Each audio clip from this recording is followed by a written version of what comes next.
네, 안녕하세요. 네, 안녕하세요. 오늘은 제가 궁금한 게요. 그 인간관계, 특히 우리가 살아가면서 가장 많이 하는 후회 중에 하나가 사람에 대한 후회인 것 같아요. 뭐 2등이 주식 투자겠다. 그런데 여기서 우리가 끊어내야 될 사람과 끊어내지 않은 사람을 좀 이제 구분해서 인간관계를 맺는 기준 같은 게 혹시 있을까요?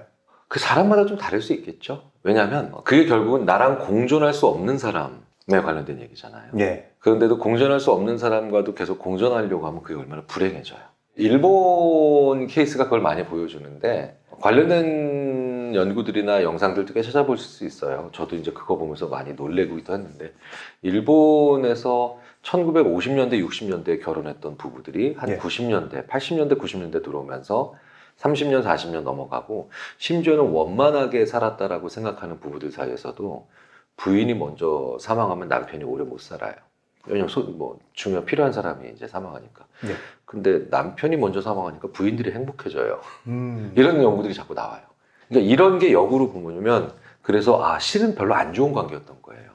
원만하게 살았다고 얘기는 하지만 그게 어느 정도 착각이었다는 거지. 근데 그런 경우가 바로 뭐냐면 첫 번째, 감정 드러내지 않아서 그래요. 내가 기쁘고 좋고 그 다음에 슬프고 뭐 분노하고 여러 가지 감정이 있죠. 부정적인 감정 포함해서요? 네네네. 그런데 감정을 안 드러내는 거죠. 이게 상대방을 굉장히 멍들게 해요. 힘들게 해요. 두 번째는 방금 전에 말씀드렸처럼 이거의 또 다른 유형이 나쁜 감정, 불편한 것만 하는 거지. 아. 네. 그러니까 전형적으로 예전에 그런 모습들이 좀 있었어요. 그래서 기쁘고 신나고 즐거운 거 이런 거 하나도 안 보여주는 거지. 근데 제가 농담으로 캐나다의 캘거리 대학의 이기범 교수님이랑 제가 이제 자주 이런 얘기를 많이 하는데 그럼 우리 일본에서도 그런 일이 일어났으니까 한국도 되게 위험하겠네요. 그랬더니 그 이기범 교수님이 아니야 김 교수. 한국 남자들은 잘 보여줘. 자기 감정을. 네. 진짜요? 네. 아닌 것 같은데 아니야. 한국 남자들은 다 자기 부인이나 자기 여자친구한테 별명이 삐돌이야. 근데 이게 삐친다라고 하잖아요. 이것도 예. 사실 감정 보여주기거든요. 그런데 이런 감정 보여주기를 조금씩 해야 돼요. 기쁘고 즐겁고 좋은 거를. 예. 상대적으로 일본보다는 한국 남자들이 좀 많이 보여주는 것 같아요. 근데 그게 왜 그런지 아세요? 그 이기범 교수님 연구가 너무 재밌더라고. 한국 남자가 전 세계에서 예. 가장 그 나라 내에서 여성과의 성격이나 감정에 대한 어떤 구조 차이가 적어요. 그러니까 우리가 제일 비슷한 사람들끼리 지금 남염여염하고 있는 거라니까. 여성스럽다는 건가요, 남자? 아니 그런 뜻이 아니라 예. 서로가 비슷하다고요. 그러니까 남자가 여성스럽다, 여자가 남성스럽다라고 이해하지 말고 예. 그냥 서로가 비슷하고 유사하다라고 생각을 하자는 거죠. 만약에 이 이야기를 이제 듣게 되시면 이제 또 밑에 갑론을박이 엄청 펼쳐질 텐데 뭐 연구니까. 근데 그 연구를 보면 확실히 우리나라는 여성과 남성, 남성과 여성의 성격의 구조나 그런 감수성에서 크게 차이가 안 나고 이제 밀접하고 비슷해요. 근데 재밌는 건 원래 비슷한 사람들끼리 제일 지지고 볶고 싸워요. 그러니까요. 네, 원래 비슷한 사람들이 네. 가장 지지고 먹고 싸우는 거예요. 네. 진짜 다르면 서로 싸우지를 못해요. 왜? 어떤 이질감이나 이런 걸 느끼기도 어렵거든요. 감정 드러내지 않는, 자기의 감정을 솔직하게 보여주지 않는 사람, 이거 사실 공존하기 힘든 사람이죠. 전 두 번째, 이거 확고부동한 기준인데 저는 그래서 그 감정을 보여주는 굉장히 좋은 연대를 묶어주는 게 장난치는 거예요, 같이. 장난 되게 좋아하잖아요. 예. 네, 장난 좋아하잖아요. 근데 또 제가 장난을 치면 굉장히 맥락에 기반한 거기 때문에 제가 잘 모르는 분한테 장난치고 뭐 심지어 이런 거 하고 이러면 웃긴 거죠. 그 사람을 잘 관찰을 하고 그 사람한테 필요한 장난을 하면 받아주는 사람들이 있어요. 되게 가까워질 수 있는 사람이에요. 근데 아무리 제가 친해지려고 장난을 쳤는데도 내 장난을 조금도 안 받는 사람들이 있어요. 나쁜 사람이 아니에요. 내 장난을 안 받는 거예요, 그냥. 그리고 내가 무례한 장난을 쳐서 그런가? 그게 아니에요. 느낄 수 있잖아요. 예. 그냥 내 장난이 받기가 싫은 거예요. 그럼 그분은 되게 좋은, 하지만 나랑 공존할 수 없는 사람이에요. 저는 두 가지 기준을 써요. 감정 드러내지 않고, 보여주지 않고, 장난을 나한테 치지도 않고, 내 장난도 받아주지 않는. 왜? 그 사람도 자기랑 아주 많이 공존할 사람과는 장난치거든요. 그냥 내가 싫은 거예요, 인간으로서. 안 맞는 거예요. 그러니까 내가 그 사람한테 집착할 필요 없는 거죠.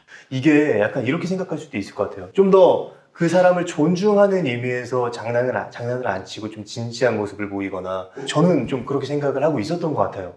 이런 사람들이 좀 장난을 쉽게 칠 수 있는 방법 같은 게 있을까요? 그러니까 내가 존중하는 의미에서 장난을 안 치는 건 그 관계가 공식적일 때 그렇죠. 공식적인 관계가 근데 계속되면 친해지죠. 그러면 나이가 아주 많이 어린 사람도 나이가 많은 사람의 약간의 농담을 할 수가 있게 되고요. 그쵸? 예. 뭐 이런 거 있잖아요. 네. 뭐 이러면서 살짝. 아니, 그거는 최고급 레스토랑에 가서도요. 아주 고품질의 서비스를 하는 식당에 가서도 오랫동안 관계를 맺어온 손님한테는 젊은 서빙하는 그 홀 매니저도 얼마든지 약간의 장난을 치면서 서로의 친분감을 확인해주는 행위를 해요. 심지어는 백악관에 청소하시는 분도 대통령한테, 그쵸? 어느 정도 시간이 되고 대통령이 그리고 마음을 열고 장난을 쳐주면 예. 예의가 허락하는 범위 내에서 약간의 변화를 만들어내야 돼요. 그게 조금도 안 변해요. 그러면 거기까지인 거예요, 관계는. 공식적인. 그런데 그런 아주 극단적인 그 차이가 있는 그런 상황에서도 예. 그런데 선후배 정도 되는 관계. 혹은 뭐 아니면 동료 관계에서도 내 장난을 안 받는다? 그럼 저는 단호합니다. 내 인맥에서 없어져 사라져가 아니라 딱 저도 이제 더 이상 장난 안 쳐요. 나랑 다른 사람이고. 네, 그냥 여기까지만 친해지면 되는 사람이에요. 그래서 관계를 끊어낸다라고 하지 말고 더 이상 관계를 안 만든다고 생각하시면 돼요. 네. 이미 들어와 있는 사람들 중에 나한테 감정 드러내지 않고 내 이런 작은 농담이나 그 장난을 안 받으면 관계를 끊어낸다 생각하지 않고 저는 그냥 네. 여기까지 끝. 그래서 나도 장난 안 치고 나도 감정 안 드러냅니다. 되게 웃긴 건 그 사람이 그걸 몰라요. 그냥 뭐 특별히 변화 없이. 그냥 나 혼자 북치고 장구치고 한 거였어요. 이런 것도 일종의 짝사랑이에요. 근데 이걸 멈추지 않고 이거를 중단하지 않으면 나만 그 사람에 대한 분노를 키워요. 나만 그 사람에 대한 섭섭함을 키우겠죠. 내가 이렇게까지 했는데 왜 그 사람 받아주지 그렇죠. 않는 걸까? 하면서. 그거 별로 좋은 일은 아니죠. 그럼 거기까지만 할 그런 마음을 갖는 것도 굉장히 중요한 포인트예요. 그럼요. 네. 심지어 저는 이런 사람도 있어요. 진짜로 거의 10년 동안 제가 인사를 하면 그냥 고개만 까딱거리는 그런 분도 계세요. 제가 그분한테 계속 말 걸면 저 모멸감 느끼겠죠. 예. 그럼 내가 그 사람한테 어떻게 해야 돼요? 이 자식아 하고 튀는 게 아니죠. 그냥 저도 하고 끝나면 되죠. 만약에 근데 그 사람이 저한테 너는 왜 인사 안 해라고 하면 그 인간은 진짜 이상한 인간이죠. 근데 그냥 그런 사람이에요. 거기서 그냥 끝내면 되는 겁니다. 여기서 끝낸다는 게 관계를 끝내는 게 아니라 거기서 안 가버리면 되거든요. 악한 사람은 정말 끊어야 되죠. 예. 끊어야 되는데 굉장히 많은 사람들이 자기한테 내가 거기까지밖에 안 가는 사람인 거예요. 우리가 그걸 인정할 필요가 있죠. 또. 이 말이 굉장히 위로가 되는 것 같아요. 많은 사람들이 저 사람은 왜 내 말 안 받아줄까? 나는 이렇게까지 노력하는데 왜? 라고 하면서 굉장히 상처받고 또 그 사람을 탓하기도 하고 이러는데 아, 관계가 이럴 수도 있구나. 이렇게 좀 그럼요. 가벼울 수도 있구나라는 걸 인정하는 것만으로도 어떻게 마음이 편해질 것 같다는 느낌이 들었습니다. 아니, 택시를 운전하는 분이 손님한테 친절하게 했는데 싫어하신다 가지고 엄청 상처받으세요. 근데 입장을 바꿔서 우리가 택시기사님과 대화하는 게 얼마나 힘들어요. 그렇죠? 그렇게 생각해 보시면. 네, 때에 따라 그럴 때 많잖아요. 예. 예. 그러기 때문에 손님과 승객의 관계 여기까지만 딱 해놓고 싶을 때 있잖아요. 우리도 예. 마찬가지예요. 예. 그래서 그분도 우리를 되게 친절하지만 내가 말을 안 하고 싶은데 말을 거는 택시기사님처럼 느끼실 수도 있다는 거예요. 그렇다면은 우리가 평생 함께 가야 될 사람이라고 착각할 수 있는 좀 빨리 끊어내야 되는 사람이라는 그런 분류의 사람들이 있을까요? 오, 있죠. 그거 되게 중요하죠. 능력 있고 자원이 많은. 여기서 자원이라는 표현은 예. 돈도 다 여기에 해당되고 부동산도 여기에 해당되고 그다음에 그 사람의 인맥도 다 거기에 해당되죠. 소위 말하는 능력 있고 자원이 많은 나한테 진실하지 않은 사람. 네, 제일 끊어내기 힘들어요. 포인트는 진실하지 않은 사람인가요? 그렇죠. 제가 이제 이런 경우를 어디서 주로 보냐면 나한테 진실하지 않는다는 게 나한테 거짓말한다라는 것만 거기에 해당된다고 생각하시면 안 돼요. 나한테 상의하지 않는 게 제일 중요해요. 상의하지 않는 거. 네. 우리 둘이서 친구 관계인데 어떤 문제가 생겼어요. 어딜 놀러 갔는데 그 예약해놓은 호텔에 문제가 생겼어요. 그래서 다른 데를 예약을 해야 돼. 돈도 좀 들 수가 있고 그 다음에 거기까지 이동하려면 차편도 필요해요. 제가 부자고 그냥 평범해요. 그러면 제가 돈을 내죠. 예. 교통편도 제가 마련하죠. 근데 어느 호텔 갈까를 그래서 저 혼자 결정하고 알 필요 없어. 본인이 상의하지 않는 거죠. 내는 거니까. 네. 근데 이 사람의 생각 속에서 그래도 이 사람이 돈 내고 이 친구가 돈 내고 이 사람이 주로 더 부자고 이걸 많이 하니까 이걸 참는단 말이죠. 그럼 이 관계가 계속하죠. 예. 점점 무기력해지죠. 이게 진짜 안 좋은 거라는 거예요. 그래서 능력 있거나 부자이거나 자원이 많은 친구인데 나한테 전혀 상의를 하지 않고 예. 하지만 그 호텔에 들어가서 혹은 그 펜션에 들어가서 같이 놀아야 될 사람은 나잖아요. 예. 그러니까 같이 놀아야 될 나한테도 그런 걸 안 물어보는 거고, 이게 의외로 어디서 많이 일어나요? 부부관계에서 많이 일어나더라는 거예요.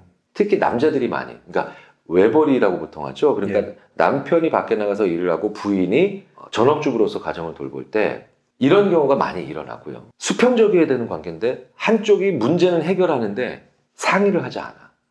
되게 안 좋은 관계예요. 그러니까 진실되지 않는다라는 건 바람핀다, 뭐 거짓말한다 이런 것만 진실되지 않은 게 아니라 고민은 내가 하고 너는 그냥 따라오기만 해 라는 거. 이것도 굉장히 진정성이 떨어지는 관계예요. 그런 관계는 안 좋은 관계예요. 나랑 상의하자고 요구하기도 힘들어요. 예. 돈 내가 냈잖아. 이러는 순간 내가 무너져 버리잖아요. 그 말을 듣지 않기 위해서 아예 그냥 터치를 안 하는. 그렇죠. 그러니까 그게 계속해서 왜곡된 관계로 내가 무기력해지는 거예요. 그 사람이 나와 상의하지 않는다는 게 대역죄는 아니죠. 하지만 그 사람이 나를 더 좋아해 준다면, 나에게 많이 따뜻한 사람이고 나에게 정말 오래갈 친구라면 물어봐야 돼요. 그러니까 나한테 죄 지은 건 아니지만 좋은 사람은 아니죠. 사람들이 나한테 죄 짓지 않았기 때문에 그 관계를 계속 가져가면서, 그리고 더욱 그러니까 오래가면서 자기가 무기력해져요. 여기서는 그렇다면 우리가 그 사람, 나에게 상의를 안 하는 사람에게 좀 어떻게 얘기할 수 있을까요? 상의하자라고 요구하기 되게 어렵죠. 예. 그러니까 사실은 이런 경우가 바로 내가 이 관계에서 얻는 이득들을 과감히 포기해야 되는 거예요. 더욱 중요한 건 예. 한 번쯤 근데 그 사람과 더 공존하고 싶다라고 하면 그 이득이 나한테 크지 않다라는 걸 보여줄 필요는 있죠. 저는 개인적으로 그 사람이 나 그만큼 안 좋아하는 거예요. 아무리 갑부라도 제가 경험해 본 바에 의하면 저를 좋아하잖아요. 이 관계에 대한 존중감이 평균 이상이잖아요. 예. 그럼 물어봐요. 의견 구해요. 야, 이번에 어디서 만나서 밥 먹을까? 한 번쯤은 이렇게 물어봐요. 아니면 최소한 자기가 정해놓고 최소한 물어는 보죠. 이거 괜찮냐? 근데 별로 안 좋아하면요, 자기도 모르게 이걸 생략을 해버려요. 포인트는 자기도 모르게. 그래서 자기도 모르게 생략해버려요. 그러니까 자기도 모르게 하는 거니까 질문에 벌써 답이 있잖아요. 예. 평생 갈 관계라고 착각을 해왔는데 사실은 아닌 거. 그러니까 요 미묘한 회색 지대가 저는 그거 같아요. 네, 나한테 상의하지 않는 거. 그렇다면은 내가 타인에게 난 저 사람이 굉장히 좋은 사람이라고 생각을 해. 그렇다면 나는 어떻게 행동하고 말을 해야 저 사람과 평생 갈 사람이라는 것을 보여줄 수 있을까? 매력이 아니라 진정성을 물어보시는 것 같아요. 예. 그러니까 이게 매력이라는 게 사람을 끌어들이는 굉장히 중요한 거죠. 예. 예, 근데 사람을 안 떠나게 만드는 건 매력은 아닌 것 같아. 우리는 굉장히 매력 있는 사람을 만나서도 그 사람을 떠나는 경우가 많거든요. 예. 근데 그게 바로 뭐냐? 매력 있는 사람이 진정성이 없을 때, 그러니까 나한테 진실되지 않았다라고 할 때 떠나게 되죠. 그러니까 그 사람으로 나한테 안 떠나게 하려면 최소한 이 느낌은 있어야 되죠. 실제로 왜 저도 이제 50대 초반이지만 저보다 인생 한 20년 정도 더 선배인 분들의 얘기를 들어보면 정말 격차도 많이 일어나고, 원래 사람이 소득 격차 많이 많이 나면은 친해지기, 관계 유지되기 좀 어려운 거 사실이거든요. 그리고 정말 취미가 달라? 이러도 관계가 오래 가기 힘들거든요. 예. 그런 곳에서 차이가 많이 나는데도 문득문득 잊을만 하면은 만나고, 그 다음에 관계가 안 끊어지는 경우가 바로 뭐냐면 이런 느낌 준다는 거죠. 저놈은 최소한 내 뒤통수는 안 쳐. 나한테 금은보화를 가져다 주진 않지만 나한테 뒤통수는 안 쳐. 최소한 내 뺨을 때려도 나 이것 때문에 때린다라는 걸 거짓말하지 않는다는 거죠. 우리는 혈맹이다 막 이러면 나와 함께 죽음을 같이 하겠느냐, 이거는 아니에요. 예. 최소한 그런데 나한테 거짓말을 하진 않는다는 거예요. 진실된다는. 근데 이 진실이라는 게 사실을 얘기하는 거랑 달라요. 예. 진실을 얘기한다. 진정성 있다는 건 진실을 얘기하는 거예요. 사실을 얘기하는 선에서 딱 멈춰서 우리 얼마나 열받게 하는 사람들 많은 줄 아세요? 만약에 어떤 분이 3일 동안 지금 굶었고, 예. 그 다음에 그래서 제 앞에서 제가 너무 굶어서 괴롭습니다, 많이 힘듭니다, 저 좀 도와주세요. 3일 굶은 건 사실이에요. 근데 우리는 사실 그분한테 가정하는 게 뭐예요? 굉장히 상황이 어려운 노숙인이구나, 이런 걸 가정하죠. 예. 근데 그분이 나한테 보여준 사실 3일 굶은 건 완벽히 정상인데, 사실인데 예. 사실은 이분이 기업형 구걸하는 분이라서 사실은 지금 차는 벤츠를 타고 왔어요. 사람들이요, 진실은 숨긴 채 사실만 완벽하게 나한테 정확하게 보여주는 사람도 있어요. 그 진실을 의도라고 생각해도 될까요? 그렇죠. 의도. 그러니까 자기의 의도를 숨기지 않는 거지. 음. 그러니까 정리가 빠르네. 감사합니다. 아유. 그러니까 의도를 숨기지 않는 사람이면 돼요. 이게 의도를 숨기지 않는 건 노력이라기보다 용기가 필요한. 그렇죠. 근데 그 용기는 죽음을 두려워하지 않는 그런 용기가 아니라 결정이에요. 나 이 사람과 오래 가겠다는 결정이에요. 역으로 그러니까 내가 의도를 숨기지 않는다는 건 나 이 사람과 오래 가겠다는 결정이에요. 왜 그러잖아요. Fear is a reaction, courage is a decision. 그러니까 공포는 반응이죠. 당연히 인간으로 할 수밖에 없는. 하지만 용기는 결정이다. decision이다. decision making. 그러니까 용기는 엄청나게 뭐 대단한 것처럼 얘기하지 마라. 네가 비겁한 건 너의 결정일 뿐이다. 네. 그러니까 사람들과 관계를 잘 맺기 위해서 진정성을 보여주기 위해서는 결정을 해라. 내 의도를 그렇죠? 보여주면서. 네. 그리고 그 의도를 숨기지 않고 했을 때 확실히 그 관계는 오래 가더라고요. 그 의도 안, 이렇게 살짝 가리고 미사역으로 이렇게 포장하면서 했던 친구들 얼마나 싫어요. 예. 그리고 그 친구들 우리 안 만나잖아요. 그러니까 반대로 그러니까 나도 그러니까 나 살찌긴 이것 때문이야. 네. 저도 그래서 야, 나 이번에도 밀리면 나 안 돼. 나 이번에 보험 팔아야 돼. 이런 친구랑은 지금도 오래 가요.